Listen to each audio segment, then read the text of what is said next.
ناظرین، آج کے اس سیگمنٹ کے اندر ایک داستان کو شامل کروں گا، تو داستان کو شروع کرتے ہیں۔ ایک شخص کو ایک جنگل سے ایک قیمتی پتھر مل جاتا ہے۔ اس پتھر کو دیکھ کے وہ کافی حیران ہوتا ہے، اس طرح کا پتھر اس نے کبھی بھی اپنی زندگی میں نہیں دیکھا ہوا ہوتا ہے۔ وہ اس پتھر کو لے کے جا کے وہاں کے سونار کے پاس جاتا ہے، اس علاقے کے، اس گاؤں کے سونار کے پاس جا کے اس کو پتھر کو دکھا کے کہتا ہے کہ اس پتھر کی قیمت بتاؤ کہ قیمت کتنی ہے۔ وہ سونار پتھر کو کافی دیر تک دیکھتا رہتا ہے اور پھر کہتا ہے کہ اس کی جتنی قیمت بنتی ہے میرے پاس اتنے پیسے تو نہیں ہیں، یہ بہت قیمتی اور نادر پتھر ہے، اس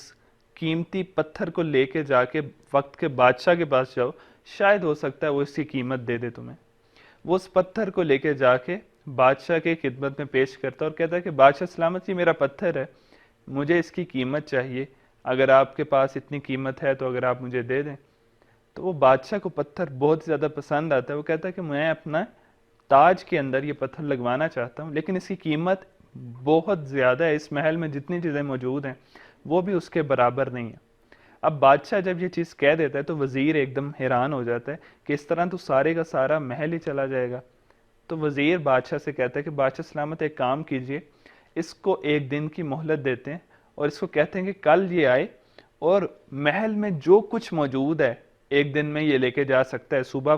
سورج کے طلوع ہونے سے غروب تک جو بھی سامان یہ اٹھا کے اپنے گھر لے کے جا سکتا ہے، اپنے علاقے میں لے کے جا سکتا ہے، محل کا لے جائے،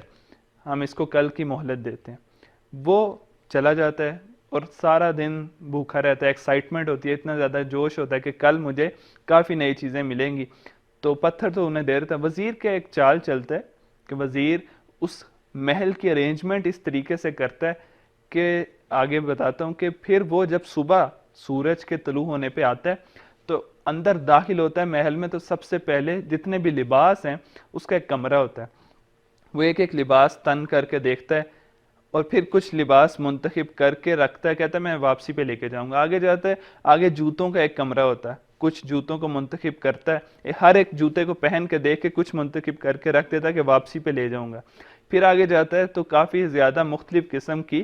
تلواریں ہوتی ہیں، ان ساری تلواروں کو چیک کر کے دیکھتا ہے اور پھر رکھ دیتا ہے کہ میں واپسی پہ کچھ کو لے جاؤں گا۔ آگے چلتا ہے تو ایک کمرہ ہوتا ہے جس میں مختلف قسم کے کھانے ہوتے ہیں، رنگا رنگ کھانے،